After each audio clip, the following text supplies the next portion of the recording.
বন্ধুরা, শ্রী শ্রী ঠাকুর সীতারাম দাস ওঙ্কারনাথ দেবের প্রতিষ্ঠিত একটি সুন্দর মঠ রয়েছে পশ্চিমবঙ্গের পূর্ব বর্ধমান জেলার মেমারিতে।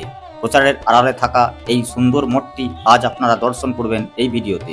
সবুজের ছায়া ঘেরা মঠের পরিবেশ খুবই শান্ত এবং মনোরম। মন্দিরের গর্ভগৃহে রাধাকৃষ্ণের বিগ্রহের পূজা করা হয়। গর্ভগৃহের সামনে রয়েছে সুন্দর নাট মন্দির। নাট মন্দিরের মেঝে মার্বেল পাথর দিয়ে বাঁধানো। নাট মন্দিরের উপরের অংশে সুন্দর কারুকাজ করা রয়েছে। মন্দিরের মেঝেতে সুন্দর আলপনা অঙ্কন করা রয়েছে। মন্দিরের গর্ভগৃহের পাশ দিয়ে চলে গেছে সুন্দর বাঁধানো রাস্তা। রাস্তার শেষ প্রান্তে রয়েছে বাঁধানো পুষ্করিণী, পাশেই সিদ্ধ বেলগাছ। সব মিলিয়ে একটা সুন্দর আধ্যাত্মিক পরিবেশ। মন্দিরের গর্ভগৃহের চারপাশে রয়েছে মন্দির প্রদক্ষিণের রাস্তা। রাস্তাটি মার্বেল পাথর দিয়ে বাঁধানো। মেমারির সুলতানপুরে হেমাঙ্গিনী মঠ খোলা থাকে প্রতিদিন সকাল 8টা থেকে দুপুর 12টা পর্যন্ত এবং বৈকাল 4টা থেকে সন্ধ্যা 7টা পর্যন্ত। বিশেষ অনুষ্ঠানে মন্দিরের এই স্থানে ভক্তদের প্রসাদ বিতরণ করা হয়।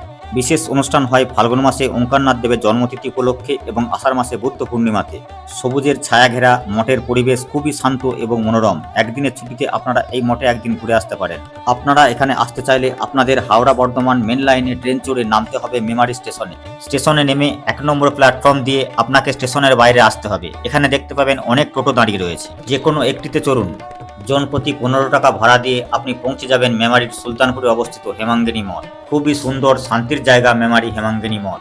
যারা গাড়িতে আসবেন তারা মেমারি চকদিঘি মোড় থেকে দক্ষিণ দিকে তারকেশ্বর রোড ধরে কিছুটা গেলেই পেয়ে যাবেন সুলতানপুর মোড়। এখানেই রয়েছে হেমাঙ্গিনী মঠ। বন্ধুরা, এরকম সুন্দর সুন্দর মঠ, মন্দির এবং আশ্রমের ভিডিও পেতে চ্যানেলটি অবশ্যই সাবস্ক্রাইব করে রাখবেন।